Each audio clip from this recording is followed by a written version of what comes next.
Hey everybody, Jonathan here with another Twinmotion tutorial, and today I thought it'd be really fun to share with you my interpretation of the latest Friday Twinmotion exercise.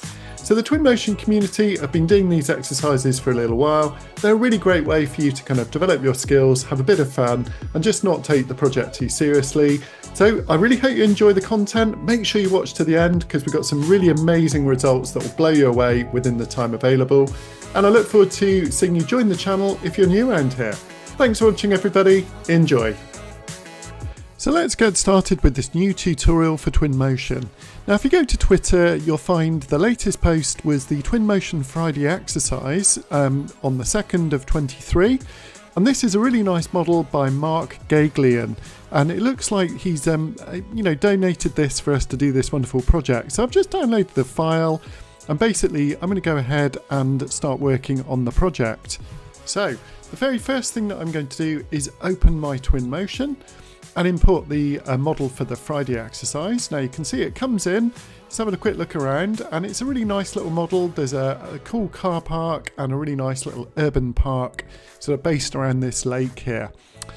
So the very first thing I'm going to do is start to improve the materials that come through from the native SketchUp file, just by going to my library, my ground, and basically selecting some things like some nicer grass.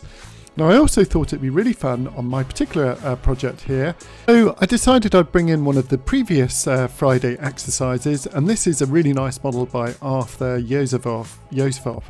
So check that one out as well on the Friday exercise Twitter, #Twitter Friday exercise feed. So what we're going to do is move this into position, and I think I'm just going to kind of position it where I want it and then basically hide that big green triangle just so I've got the villa itself. So you can see we've kind of zoomed in. It's a really nice little project, and what we'll do is we'll start propping this out with some nice materials. Okay, so I think the first thing we'll do, we'll just reposition the villa a little bit. Let's zoom in and let's kind of move in a little bit closer and start applying some materials to our model. So the very first thing is the obvious thing. Let's get some nicer water. So the lake and a nice pool water there. I really love the water in Twinmotion, they look amazing. And I'm just trying out some of the existing materials that were imported from the SketchUp model already. I'm also going to select things like the grass and just introduce a bit more grunge, just to make them look a little bit more realistic as well. That's a really good tip, just to make those materials sort of pop a bit more. So let's upgrade the glass on the villa that's come from the SketchUp import. Let's go and get some nice concrete and attach that to the walls to make it sort of quite a modern contemporary villa. And I think we'll just go and get some nice flooring inside as well. So just scroll into the model and do that. Probably also just a good idea, I just want some sort of almost like metallic sort of finish on the roof there. And honestly, that's almost enough in my view, just to kind of get a bit of an effect of the water and the villa there. And yeah, I'm really happy with that. So let's move on to the next stage. So next I'm going to just move this wall back, and then I think what we'll do is we'll kind of work on the project a little bit more. Just want to open up that view from the other side of the lake there. Okay, so I'm just going to sample some of these materials that are already in the model using the texture tool. Shortcut is T. Basically, I'm going to replace some of them with some rather nicer Twinmotion materials, and you can see, once I introduce a bit more grunge in there, it looks much, much nicer. So I'm just kind of looking for the right materials, and we're going to have a nice sort of planting bed there. And basically, what I'm going to do now is go to the Populate panel, go to the Scatter tool, and I'm going to go to my bushes and drag in a few different plants and bushes across into this drop box here. Now what you can then do is basically select the bushes in the drop box. With a single click, you'll notice pretty much it just places those bushes immediately. Now I'm not very happy with the large one, so I'm just going to see if I can kind of delete that one.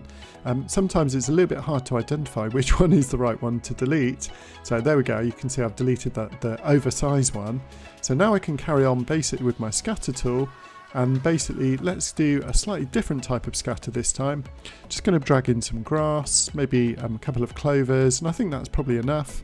Let's click, and you'll notice very, very nice. With a couple of clicks I can click into these planting beds and just add a really nice amount of detail very, very rapidly. So what Twinmotion is doing is basically applying it to that particular object, and it just basically does it over the area that you're looking at. So you can see it's quite nicely divided up into regions, this model, so it actually works really well. So I think what I want to do here is actually a bit closer to lake, make a different kind of scatter using much longer grass. And let's see how this works. Yeah, that looks really, really nice. Much more wild sort of meadow. So I'm looking for that kind of wild meadow look around the lake, and that's working really nicely. So let's go and drag in a few things like some flowers. And again, you can select these and just do the multi-click. So basically everywhere you click, basically you'll place one of those randomized plants. So that works really well. Okay, so what should we do next? I think for now, I'm also going to do a bit of organisation. So what I want to do here is just carry on doing a bit more scattering, and basically let's open up this panel a bit here. So what I'm going to do is basically use my organisation to just kind of review the scatters there, and basically I want to put those in a folder. So it's always time to save our model. Let's save this away where we're working, and we'll kind of get cracking as well. So if we basically want to, we can delete and then re-scatter that edge there. So that's nice. And basically I can kind of edit any of these and keep working. Yep, there we go. Just sort of keep working on this car park area. And basically let's do one on this side here. You don't really see it until you're close enough in, because obviously Twinmotion doesn't show every single blade of grass on the whole project. But as you move your camera closer, you'll notice that you suddenly see them appearing. You can actually change that setting as well in the preferences. It's a sort of grass fade, it's called. And there's 3 different modes for that as well. Okay, so what we're doing now, basically just gone into my planting and basically adding some nice sort of plants around the side of this lake, just to get a bit of a detail, which, you know, I've got a feeling I'm going to kind of be creating a view somewhere over there near that bench, looking back towards the villa. So sometimes when I'm working in Twinmotion, I like to do a little bit of reorganisation. I'm just going to move that bench forward a bit, and now I'm going to basically start to add some people. But before I do, here's a really good little tip. Basically, I'm going to select my scatter objects and put those in a brand new container, and then you'll notice that I can minimize all of those. I'm going to do exactly the same for the planting, and again, once again, I can turn all of that off while I'm working on the rest, which is going to be the people. So I'm going to create a people folder, and the really good tip is I'm going to set that as the active folder. So you'll notice that as I drag in these people, they go immediately into that folder, just to keep me really nicely organized. Now, the groups of people are animated, and these are really amazing. You can actually edit the groups as well if you need to, but you know, that's a really, really quick way to sort of add out lots of life to your project. You know, the groups of people are just unbeatable. And they're pretty good quality. What's really nice about the people in Twinmotion is they kind of have lots of fun actions. You can change their clothes, coloration, and also things like activity, things like you know, sitting, standing, swimming as well. So in fact, talking about swimming, I think we probably need someone in that pool in a minute, so we'll do that in a second as well. So you can see it's a really, really quick process, and all of these people are basically going into that folder. So let's just get some people in this pool. Let's have this lady sort of submerged in the pool a bit, and maybe change her action over there to swimming. So she's just sort of swimming around in that pool. That's kind of nice. And you can see all of those people are in one single folder now, because that was the active container where we're working. Now just remember not to change that to something different when you actually do want to add extra objects not into the active container itself. Okay, so here's another chap sort of in the pool there. He's just sort of swimming over, just to get a little bit of interest and interactivity. I know there's a bit of grass below the pool, but we're not going to see that from the views that I'm planning, so I'm not too worried about things that I don't see. I'm just going to kind of take my model, move it down a tiny bit more. Okay, good, right, so our view is starting to come together. We've only been going for 8 minutes or so. Now I know the video is a little bit speeded up, so maybe a little bit longer in reality, but you can see I'm just doing a little bit more organising and basically moving my people up into different hierarchies. So this is actually very quick and easy to do. And you know what, I was thinking about this the other day. This would be a really great way to make a Twinmotion template, which I think I might well do and do a video on that for you on the channel. So of course, if you're new around here, make sure you do subscribe. Now you can see we've moved on to the next stage now, which is adding cars. I've used the same approach. I've created a folder and I've set that as the active container. So every single time we drag any of these cars in, they immediately go into that container just to stay really nicely organized. I also really like the way with Twinmotion you can basically change the things like the coloration. So even though there's a relatively small number of these cars, they're quite nice quality, and by changing the colours, you get that variety you need. Of course, if you do need more cars, just pop into the Quicksort section and you'll find absolutely hundreds of additional nice cars. And I'll probably prop one of those out a bit later maybe. Okay, so this is really quite a quick process. You can see if I did want to upgrade the car paint to something even nicer, Twinmotion actually comes with some amazing car paints in the material library as well. But I'm fairly happy with these sort of standard cars and the views that I'm going to get. Won't really kind of be too close up, so I don't necessarily need the high quality car paints themselves. We're looking for more of a kind of distant view, and this is really just to give the model a nice bit of detail. Okay, so I'm really enjoying just sort of propping these cars out. As I say, some of these are really great quality, and we can just easily place them and just rotate them around. So we're just nearly finished on this little section, and I think we'll move on to propping out the next bit then. Okay, so I've done some of the sort of basic work on my scene, but now what I want to do is actually search for a couple of the views that I'm keen to actually render out. So I'm just going to kind of like see how this view might look, and that's one of the beauties of Twinmotion. We can start working on some of the views even before we're kind of finished, and basically that means we can do the additional work and detail we're required for that particular view. So yeah, I'm not too keen on this view. Maybe it will work out okay, but I'm just going to add a little bit more detail in that I want to get a nice little kind of path. Now this is a really easy thing to achieve using something called decals in Twinmotion. So you notice that if we go through the decals, there's all sorts of things like road signs, really, really cool. You can just add that nice extra bit of detail to your project by dragging these sort of almost like 2D kind of decals into the scene. So a couple of disabled parking spaces, and also things like puddles as well, just to kind of make things look a little bit less perfect. Obviously change things like the opacity as well for those. Not sure why that one looks a bit lighter, so I'll kind of place it over there on that sort of darker surface. But things like some cracks on the roads just add a nice bit of detail. Especially if this was in the UK, where we do have a few cracks and bumps in our roads, of course, like anybody. So I think what we'll do is basically just keep working on some of these props just to make that nice little bit of realism. But as I say, I would definitely recommend you only really do this once you've actually pre-selected and you're really, really happy with the views. Otherwise, you tend to waste time doing things that you didn't need to do. Okay, so we've added some detail, and now we're going to go through, we've chosen a view that we might want to explore. Now we're basically going to go through and choose some different skies. Now the HDRIs are really perfect for this. I actually quite like often going for something a little bit more cloudy, so I'm just going to download a few of those and try them out. Now you don't know often until you try them out, but gradually you develop your favourites, so you can use the little heart to sort of favourite some of those ones that you like. Now the great thing with the HDRI is you can basically rotate these around, change the lighting very dynamically. And what I've done here is I've basically decided to, the chap in the foreground, he wasn't quite right.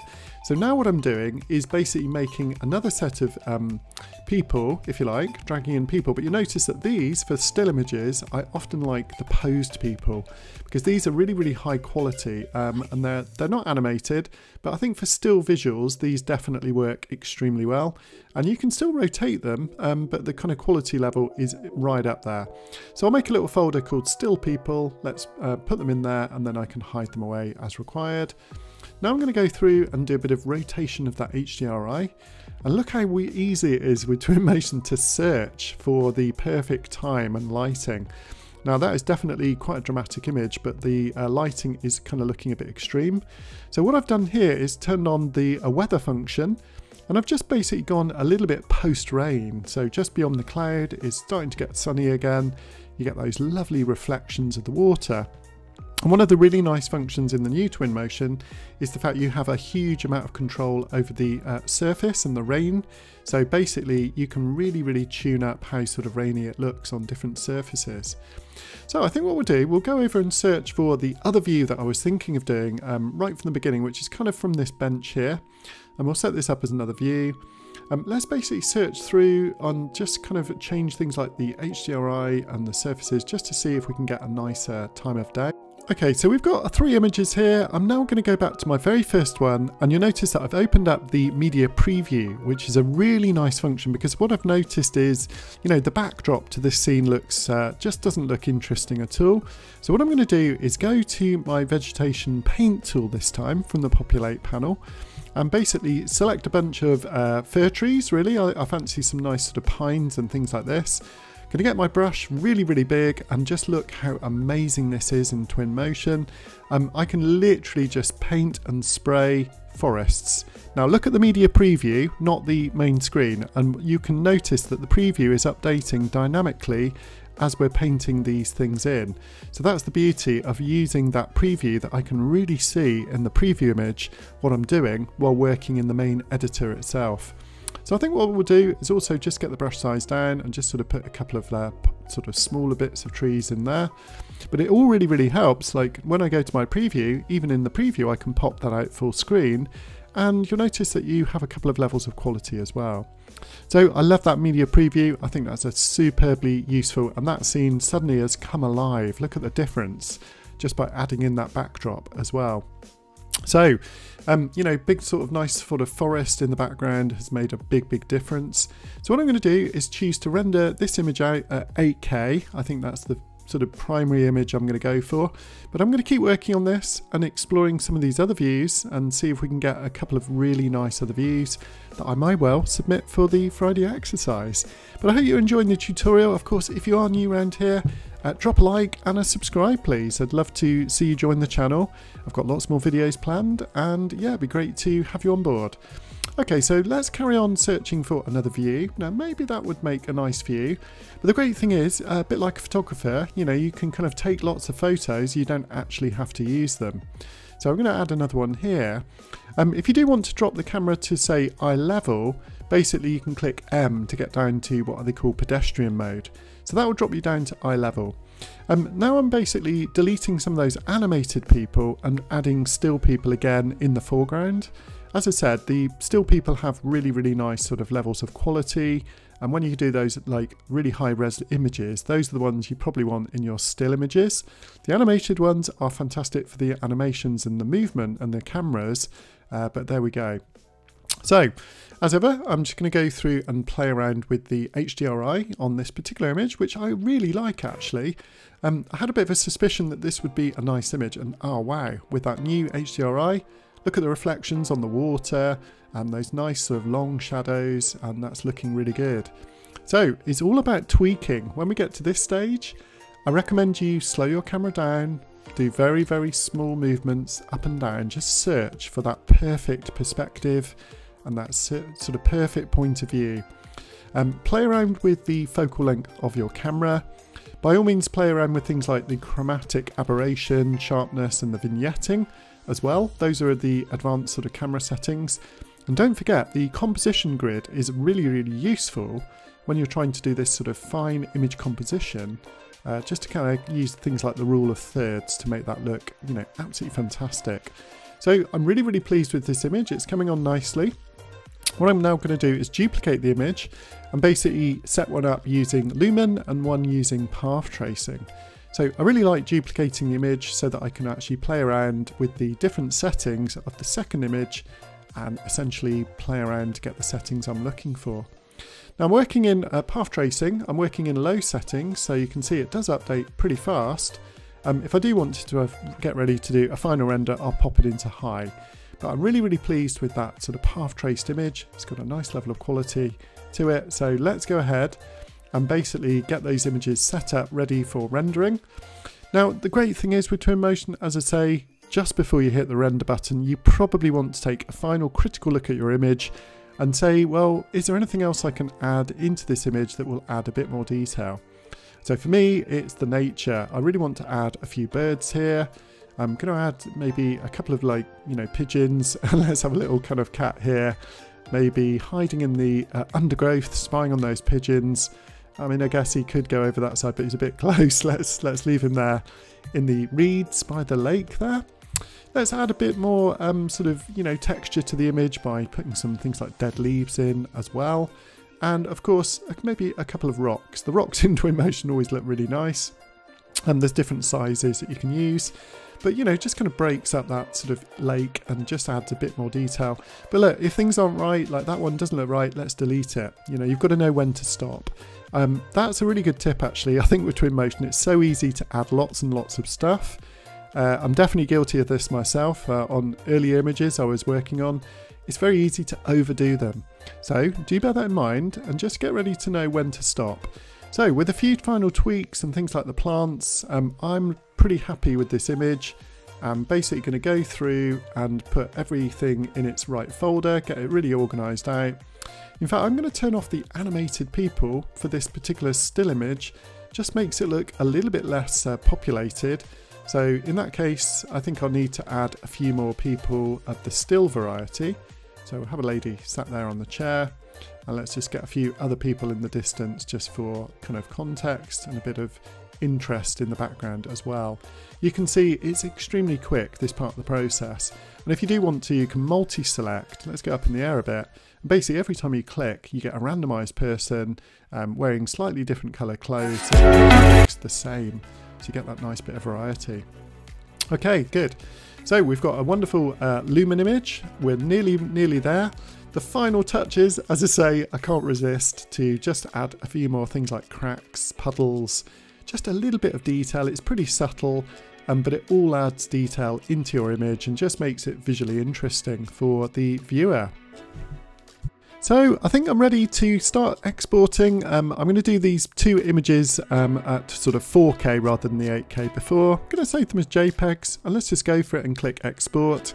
They don't take long, and that's the beauty with Twinmotion. The rendering is super fast.